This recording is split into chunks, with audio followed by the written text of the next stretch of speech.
I would like to call to order the Strategic Planning Committee meeting of Monday, April 6th. At this time, I'd like everyone to stand for the invocation and pledge. Dear Lord, I want to thank you for all of the good things you've given the people of Ascension Parish, the benefits that we have received.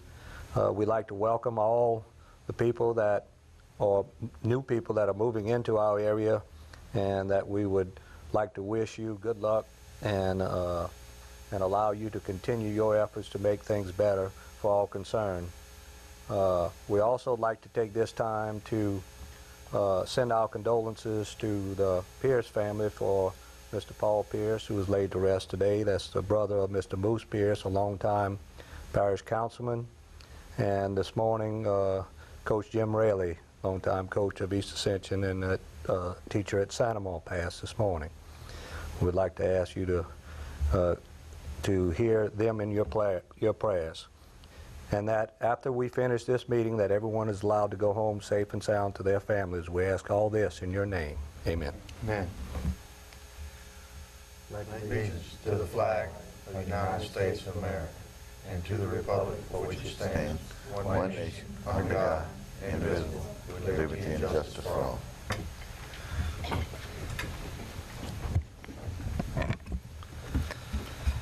Okay, roll call. Councilman Thompson is at work, and Councilman Kluwat is stuck on I-10. He's on his way over here. Public comment period. Anyone wishing to speak on any of the agenda items, please sign a public comment card, and you will be allowed to speak when your agenda item comes up. Number 4, approval of minutes, strategic planning meeting of February 23rd, 2009. So move. Second. Motion by Councilman Johnson and second by Councilman Valentine. Any objections?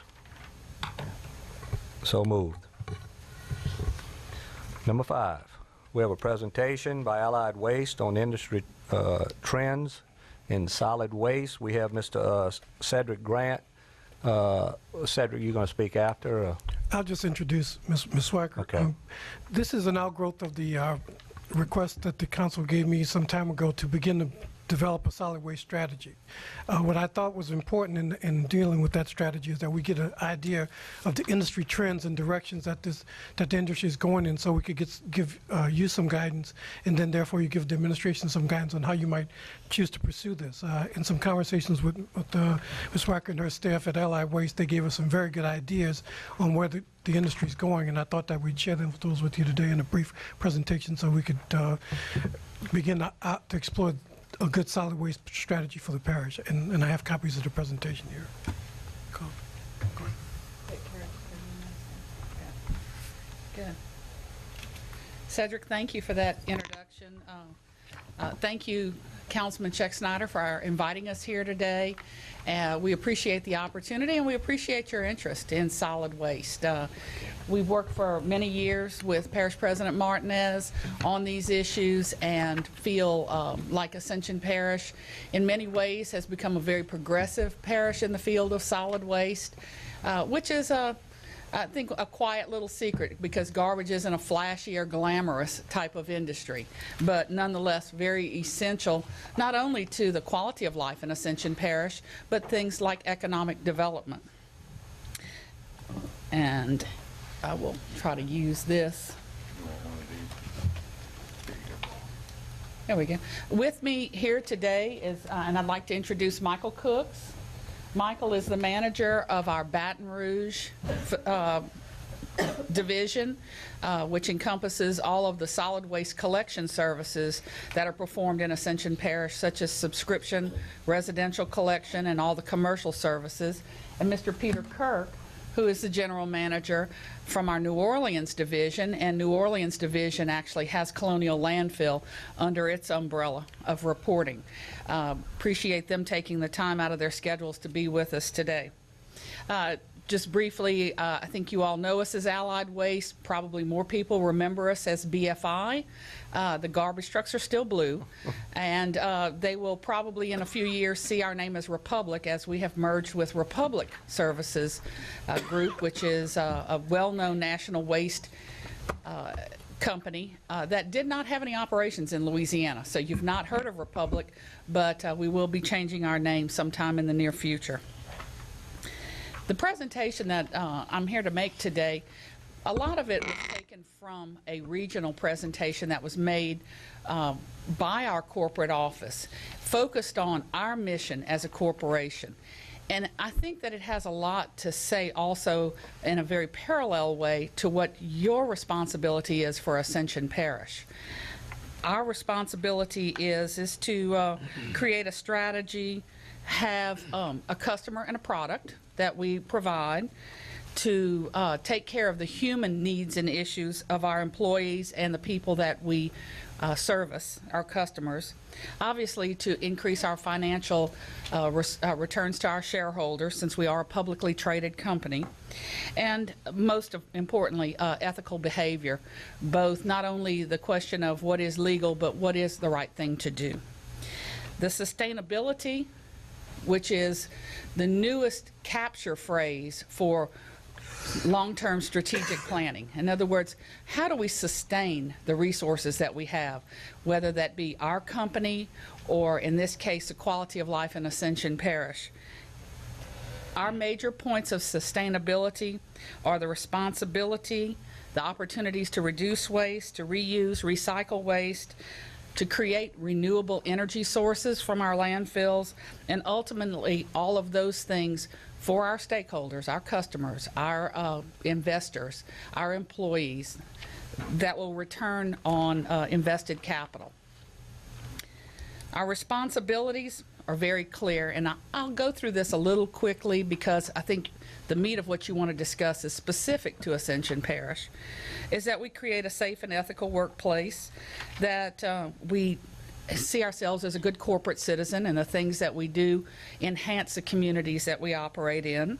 We provide conservation and protection for environmental renewable resources, and that we create economic performance, and that includes not only the taxes and the payroll that we put into a community, but obviously then the goods and services that we purchase as a company.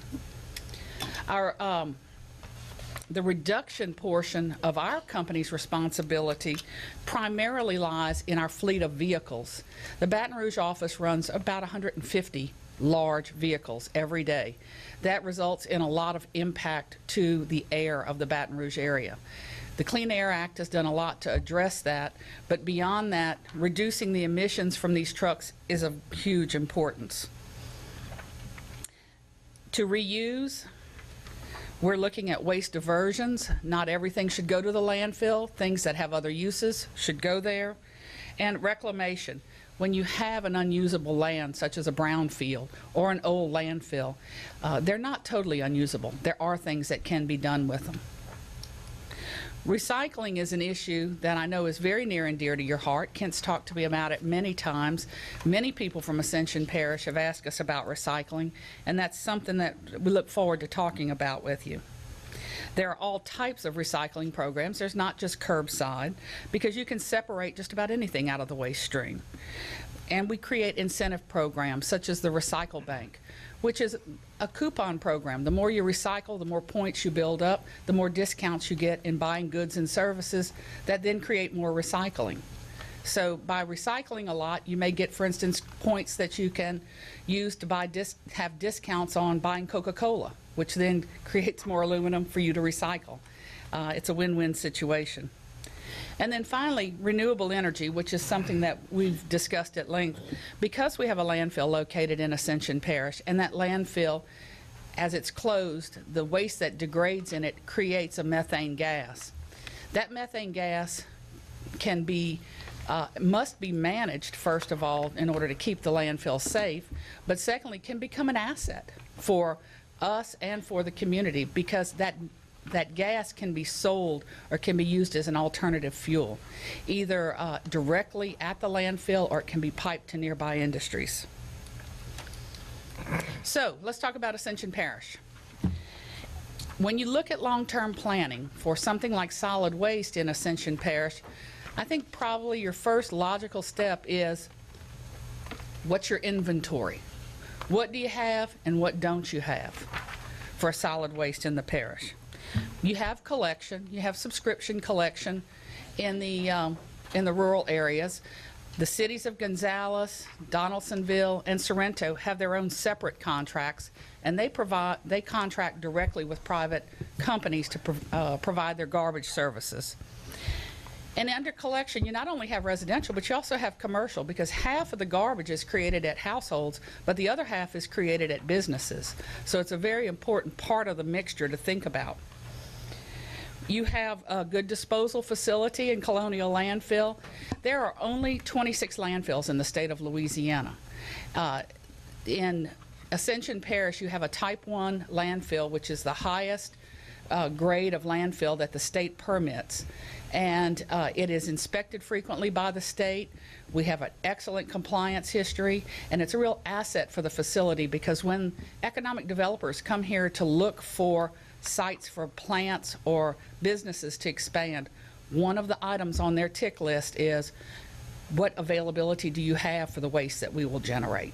And we have that, and we offer that. We work with economic development to make that a plus for the parish.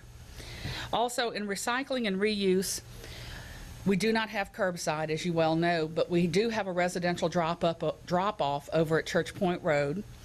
There is a scrap metal recycler. There are charitable drop-offs, such as Goodwill. And those things are all part of the mix. They're all part of the recycle, reuse mix. And just this year, I think it's the first time the parish is offering the Household Hazardous Waste Day, coming up in just a few weeks. Again, a very bold step for Ascension Parish, a very positive step to try to take material out of the waste stream that should be dealt with differently. So what don't you have? You don't have mandatory participation in garbage. You don't have any government management of the services. Do you need it? Maybe not. That's a question for you to answer. You don't have all the disposal capacity that you need. The 2 C&D sites in the parish closed. There's one that's seeking a permit that I know of, maybe another.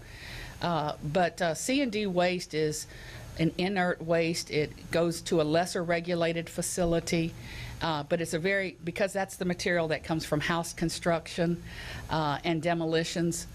It's an important part of the mixture. C&D waste can also easily be recycled in many ways. You don't have a permanent wood waste facility. You do have temporary wood waste facilities that you've used after storms, but on the other days of the year when there's not a hurricane, you don't have a wood waste facility as an option for disposal. And as a result of that, you also don't have a composting facility. You don't have curbside recycling collection. You don't have a processing facility. You may not need a processing facility. There may be one somewhere else that you can use. And then all types of alternative facilities as you look at what can be pulled out of the waste stream. Trends in solid waste for the collection of solid waste, you're seeing most of the cutting-edge technologies in place in the parish now. And that is going to automation, picking up garbage in carts. It's safer. It's cleaner, it's more attractive, and it provides an element of control that you don't have with manual service. Once a week service versus twice a week service. Again, it gets back to an impact of the emissions from the trucks traveling down the roads twice a week versus once a week to service those households. You've probably heard about pay-as-you-throw, which is a way of households paying their fair share. If you don't create much garbage, you don't pay much. If you produce a lot, you pay more. And mandatory participation, simply because as Ascension becomes more and more an urban center instead of a rural center, people are much more impacted by what their neighbors do.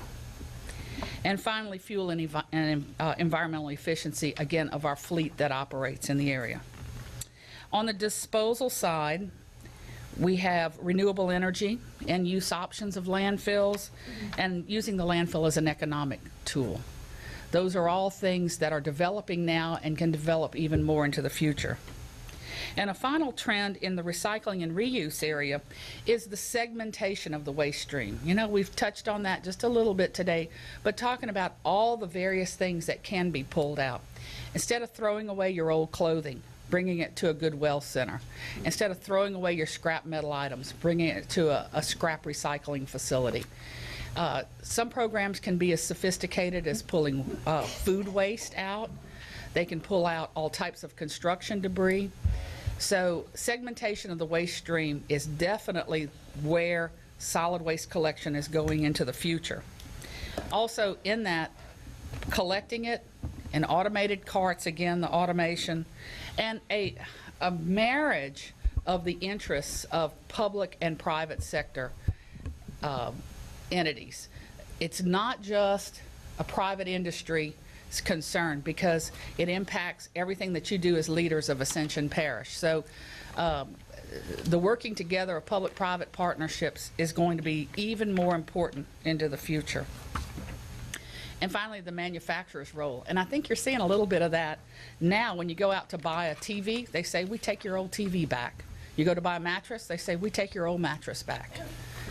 More and more states and the federal government are pushing regulations to cause manufacturers to take responsibility for the end use of their products. Finally, on the solid waste planning process, a couple of things I just wanted to throw out to you.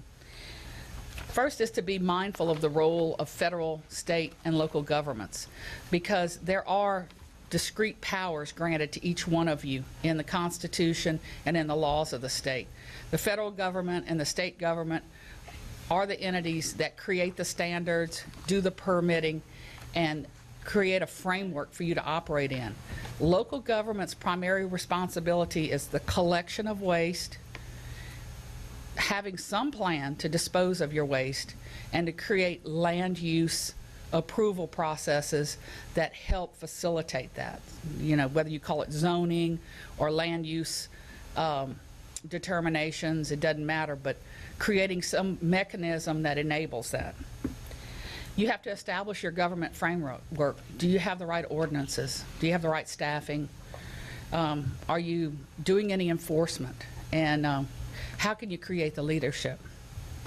Your disposal and your disposal alternatives, again, working off your inventory, knowing where you need to go. As far as for the collection option, which is I think the one that's been most discussed in this area, I see three easy options for us to continue to discuss and move toward. Option one is the easiest, which is status quo. I mean, ask yourself, is what we're doing now broken? Does it need to be fixed? Can we just tweak it? And where does this fit into your priorities overall for the parish? Option two would be to make gradual changes. And option three would be a more advanced approach, and would have, I think, several other options to discuss in it, such as if you would go with some parish-wide collection of solid waste or recycling, what would be your standards for the service? How would you pay for the service? What would happen to the existing businesses like ours and others that currently provide that service? And is there the infrastructure there to support it? Now, I realize that's a whole lot that we've thrown out, but this is our first step. And so with that said, I'd like at this point to open it up to any questions that you all might have.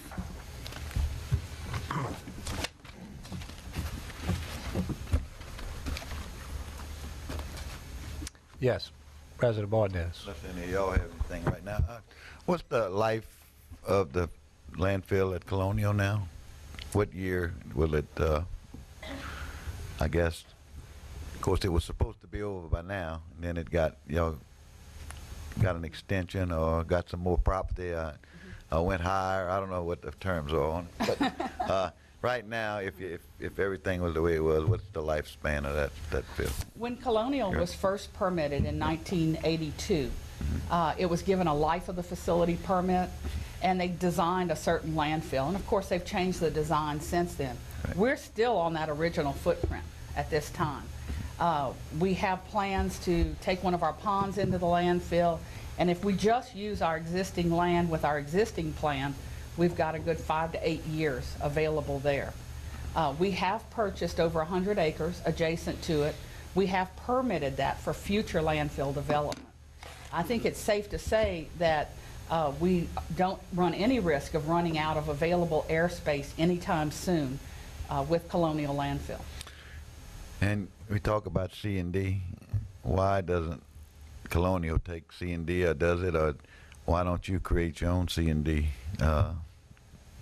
disposal site? Or We do take C&D waste, particularly since the 2 other facilities closed. okay, Now, here's the thing. Our facility is highly regulated, top of the line. We have engineered liners, we have groundwater monitoring, we put in a cap and cover on everything. C&D facilities are not required to do that. So when they bring C&D waste to our facility, they're paying for all the bells and whistles, even though on a Right. regulatory basis they don't need it.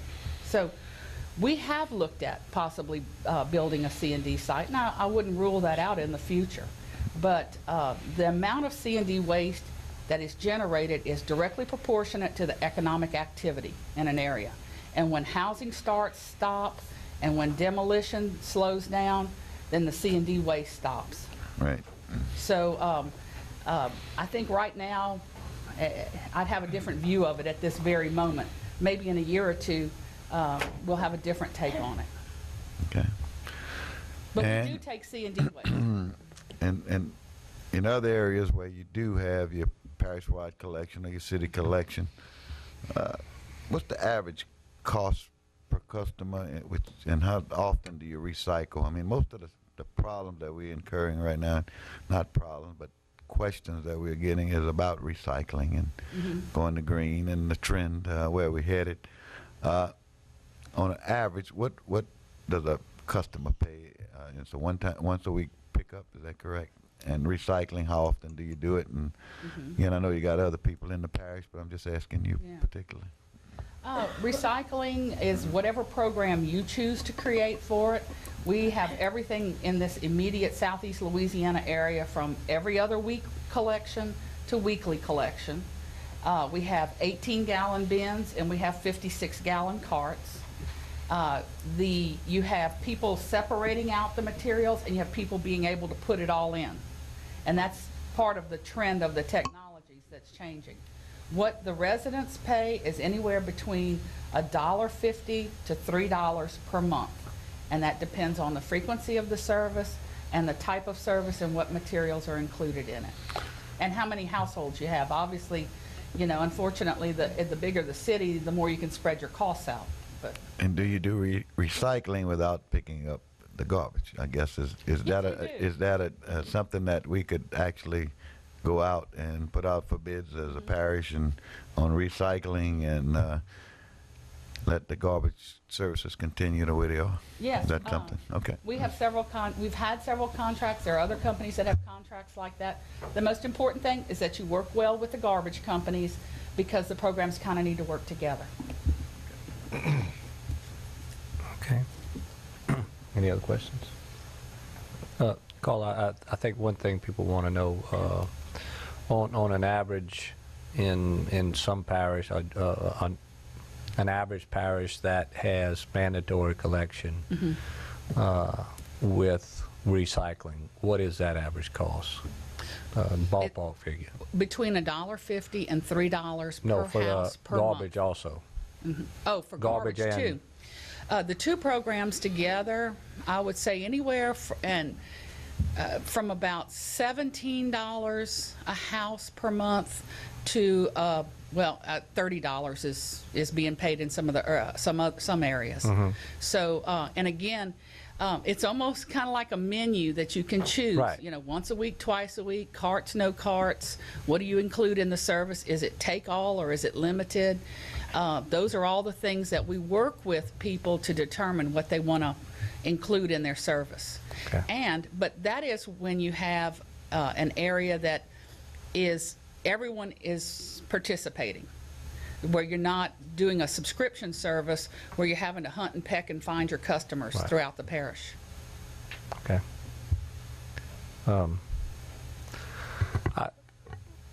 Mr. Grant, you want to add some Yes, sir. things? Just that, as you see, that we have a lot of work to do here. I mean, we know what we have, and for the most part, I imagine people are being served. The question is, are they being served the way they would like to be served? And as you can see here from the trends that in this industry and the opportunities that exist in Ascension by having a landfill, you know, sometimes there's certainly been the negatives of landfills in this parish, but there's also the positives of alternative energy and some of the other opportunities here that we need to step back and see what it is that we have here as an opportunity in relation to what it is that the people want, what that menu that we talked about, and those opportunities for other alternative means of benefiting from the landfill service. In addition, we have another issue. That's that people are bringing waste to our parish, and we need to figure out how to deal with and address that as we go forward. Because there's not, as Carl indicated, there's 26 of these things in the state. We happen to have one, so we're kind of a prime site for some of our surrounding parishes to visit and dump their waste, and we need to make an opportunity to benefit from that as well as serve the rest of the surrounding parishes. And I think Mr. Grant had said it quite well. We feel like in Ascension Parish we have an opportunity because we really don't have organized programs in place. We have a system right now of private companies that all do a very good job in limited waste pickup. We don't provide white goods pickup. We don't provide recycling. We don't provide tree removal and things of that sort.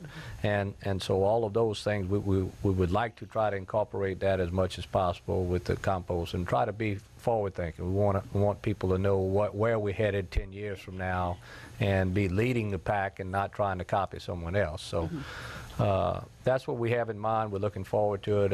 Mr. Grant, do you have a timeline can you kind of reiterate? What I'd like to do is, the next step is take these options that have been thrown here, which are pretty close to the options that we have to deal with, where we are, where we might go, and what kind of menu we might propose to analyze those kinds of costs. If I could just address for a second the question about the out-of-parish waste. Just for your information, Livingston Parish has a landfill, Tangipahoa Parish has a landfill, East Baton Rouge has a landfill, Point Capee has a landfill. Headed downriver, you don't run into a landfill until you get to a C&D site in St. James Parish, but a landfill right at the St. Charles Jefferson line. There are a number of landfills in this area, and it is not unusual for waste from Ascension Parish to go to the East Baton Rouge landfill and for Baton Rouge waste to come to our landfill. The waste flows across the parish lines as easily as our commuter traffic flows back and forth, and our shoppers and everything else. It's the same type of economic interdependence that we have with our sister parishes around Ascension. There are some, for instance, Assumption does not have a landfill. Assumption has a very small population and no appreciable industry. So they have to rely on someone else to provide their solid waste service. Okay. But I just want to kind of fill that picture in a little. Okay, thank you. But we do know, I think we have about between 70–80% of the waste that does go to the Ascension Parish landfill comes from out of parish. Okay, am I correct? Okay. I also want to take this time, one of the local providers over here, Mr. Ken Furman from Acadian, is here tonight, and he's been participating, and we want all the local providers to know that we want to get input from all of them, and Mr. Grant is going to be heading that ship, so to speak, and so please direct your input to him, and we're a long way from getting there, but we want to take the first step. So this is a big move for the parish, but we want to try to move the right direction. Thank you, caller. We appreciate your Thank you very much. I'm looking forward to it. Okay. Next, number 6, Department of Mental Health Resolutions, Martha Collins, and in order to speed up this process, we've asked you to look over this. They have a system of 3 grants. Martha will tell you about them real quickly, and we're off, unless someone has an objection, we'll offer a motion to approve each of them, even though the resolutions have to be separate. Right. Martha? Thank you, Mr. Chairman, members of the committee, President Martinez. We have 3 here tonight. Prevention, substance abuse prevention grant we're funding for $80,000 for the 2009-2010 year. And there is no match for this, so we'd ask that you allow President Martinez in a resolution to sign and go forward to fill the application. The next one is for treatment. We're estimating $74,000. There is no match for this one. And same, we would like to have a resolution authorizing the parish president to move forward and Gwen LeBlanc to sign off on financials.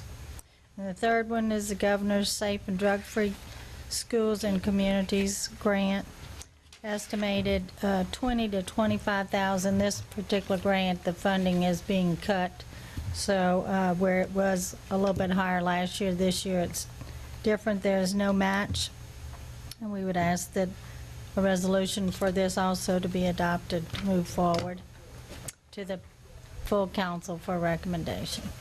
Make that motion. Motion by Councilman Johnson, second by Councilman Valentine, to move these 3 in separate resolutions to the council. Any further discussions? Any opposition? So moved. Thank you, Mr. Chairman. Thank you, Martha.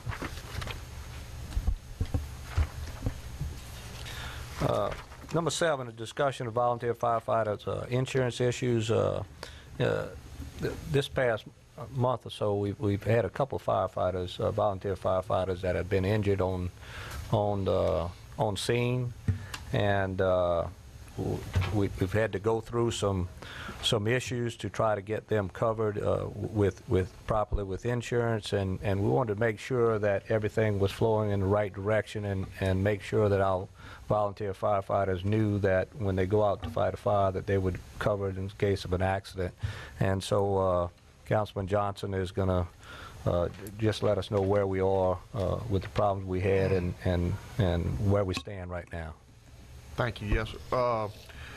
With the incident we had was within Fire District 1, and talking with the board members for Fire District 1 through growing pains, what they've done many years ago was got insurance through VFIS, was a Volunteer Fire Insurance Service company. They cover property, equipment, liability, and omissions. They have an umbrella policy, and they're currently adding a water rescue portion to that, which is not covered in the event that they are called to respond to a water type rescue. But they are in the process of getting that taken care of. They also have workers' comp payment through LWCC. In the case of a firefighter getting injured, for the first 28 days, they will get $200 a week for in lieu of their salary from their normal job from workers' comp from the LWCC. The VFIS will take care of the medical bills. Also, the volunteers have a policy through the State Fire Marshal's office that there's certain criteria that they have to meet. They'll fill out the paperwork on that and submit that to the Fire Marshal's office, and if they qualify for that, they can get an additional $100 or $150 a week for that benefit there.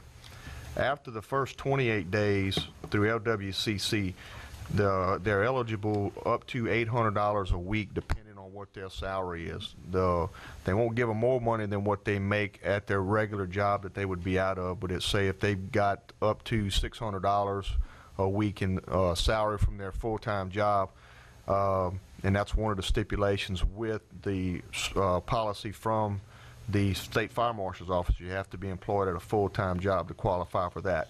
What will happen with that is if, say you earn $600 a week, you'll get the money from the State Fire Marshal's office, and then LWCC will meet that or match that up to the $600 amount which you would normally receive per week. And again, that benefit could be up to $800 per week, and I believe that is up to a year for that particular benefit. So with all that together, we do have coverages that are out there for them to cover them. not only the equipment that they're using, a liability and omissions policy, in case something should happen, they would get sued for something that they do. They have a pretty good benefit on that. And they're, like I said, they're in the process of adding a water rescue. I'm not sure, in talking the conversation that I've had with the folks at Fire District 1, exactly what that entails yet. They're still researching that exactly what that coverage is going to be. But they are covered. We want to make sure they understand that they do have some paperwork and stuff to fill out, like with any of the insurance stuff. And the timeliness of the benefit getting active has a lot to do with how quick we can get the incident reported, the proper paperwork filled out and turned into the insurance company, for that to be processed, so they can start getting the money that they need to get to continue to take care of their bills and stuff.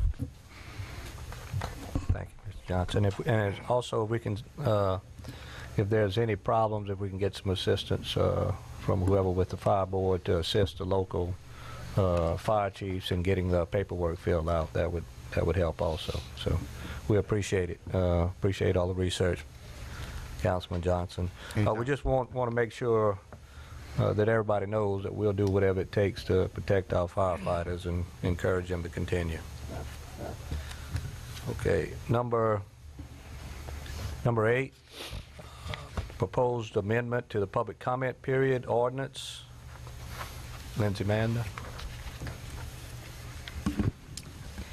Committee members, this amendment was drafted at the request of a couple of council members. The only changes to the current ordinance can be found in section C, second sentence. However, no instance may the time allotted for each agenda item exceed 15 minutes. Also in section D, second sentence, speakers shall refrain from making accusatory or defamatory comments about individuals by name. Speakers who violate this paragraph may be denied the opportunity to continue to address the council during that meeting. Okay. Basically, this is what's entailed now by our procedures and Robert's Rules of Order. Just take a look at it, and are there any comments on the information that's there? We just wanted to put it in an ordinance form.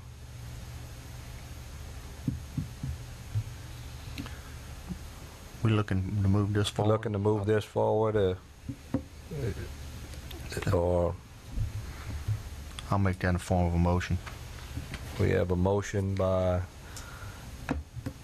Mr. Johnson. I'll second for discussion. Okay, second by Mr. Valentine for I guess- discussion. Yeah, That's what it's my for. question, Ms. Manda, who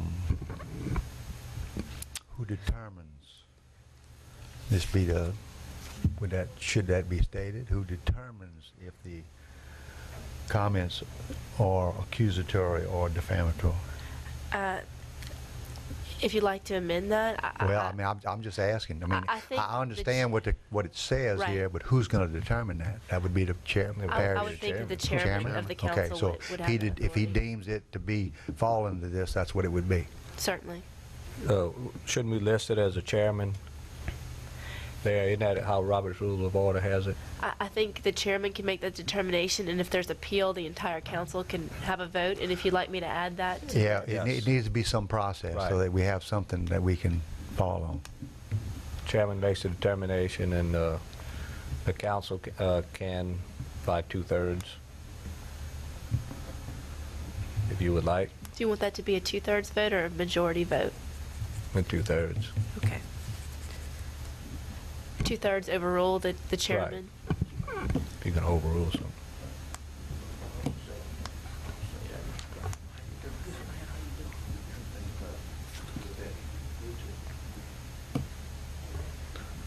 With those additions, is there any objections? So moved. With those additions, Lindsay, we'd like to move that forward to the council. Number 9, proposed ordinance authorizing the Parish of Ascension through the Office of Technology to assess and collect fees associated with requests for GIS, data maps, and other related items. Council members, this is something that we've been looking at for some time. The continuing requests on the part of industry and others for our GIS information. As you know, we have a very good GIS database, and it's growing each day with the different layers in it.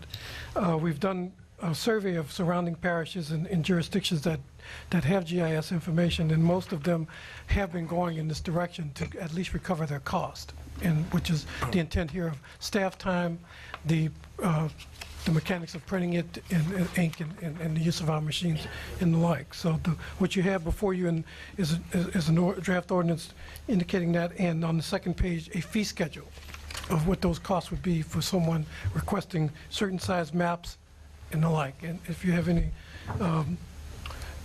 questions on this, I have Brandon O'Day here to walk you through the research that we've done. But we've checked with the surrounding parishes, DOTD, East Baton Rouge, and the like, and this is kind of the industry standard. I appreciate the amount of work that was done in research, Ms. Grant, Brandon. It seems pretty reasonable here. I really don't understand the subscription fee.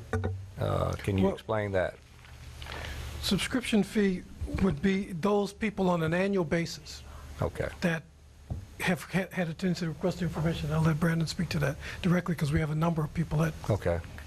Yeah, in one particular case, we've had some people from I think it's the Baton Rouge Realty Corporation or something.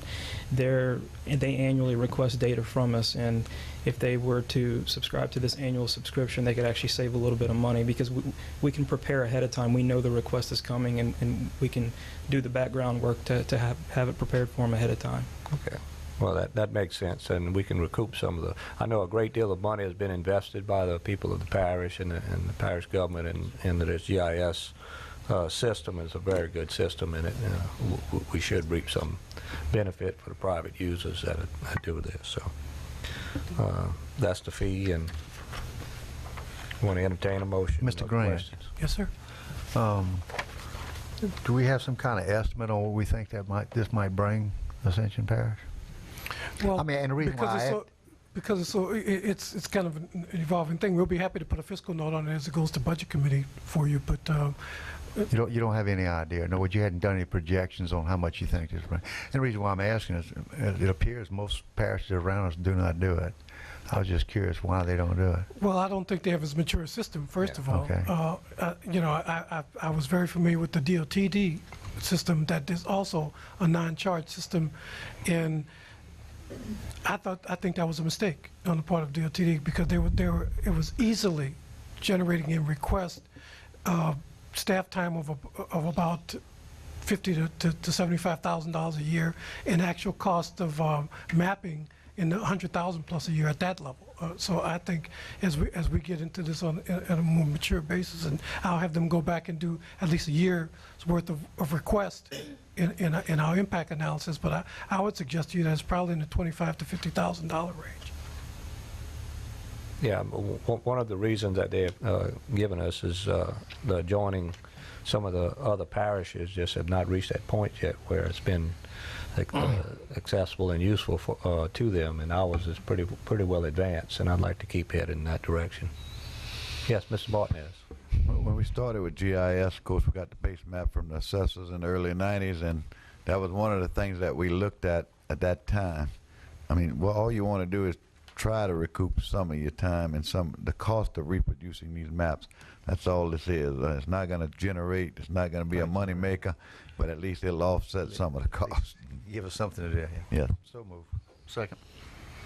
Motion by Mr. Valentine, second by Mr. Johnson, to send this to the council, authorizing the parish to collect the fee. So concerned. Any further discussion? Any objection? So moved. Proposed ordinance establishing number 10, a Bureau of Administrative Adjudication. Lindsay Manda. Finally, it's here. Yes, this is something that we have looked at probably for the last 2 years.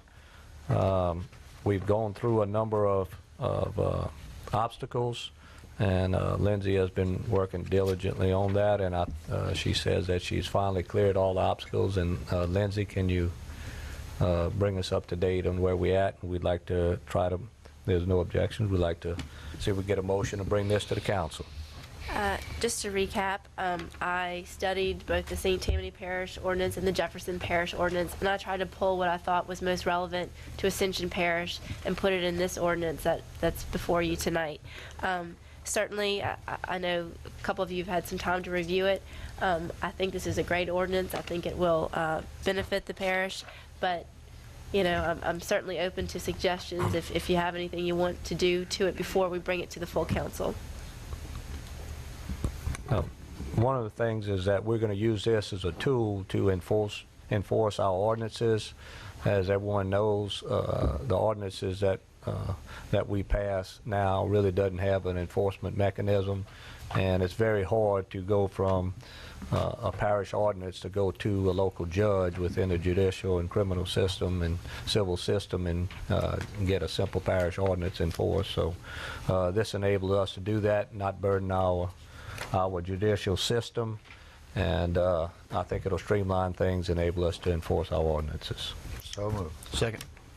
Moved by Mr. Valentine, second by Mr. Johnson. No further objections. Motion passed. Number 11, proposed ordinance establishing a sales tax enhancement plan, the sharing of sales tax revenue generated on annexed property.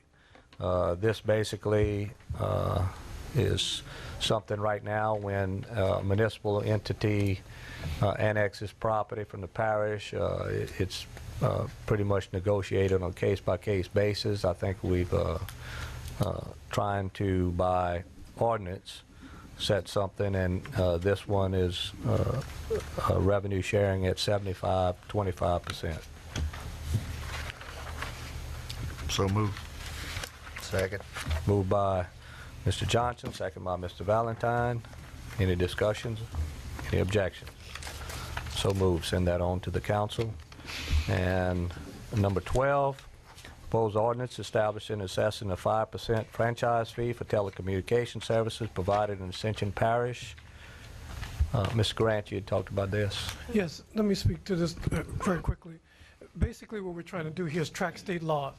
In the last legislative session, there was a telecommunications bill passed that basically allowed, if you did not set your franchise fees at up to 5%, that basically these providers could come back to you and tell you what they were going to charge. We do have a 5% franchise fee currently on the books by a franchise ordinance. This is just codifying our compliance with state law, which is what we're trying to do. We currently collect 5%, and it's So moved. It's 5%. Second. Motion by Mr. Valentine, second by Mr. Johnson to send this on to council. Any discussions? Any objections? So moved. And number 13. Move to adjourn. Second. Motion by Mr. Valentine, second by Mr. Johnson. This meeting is adjourned.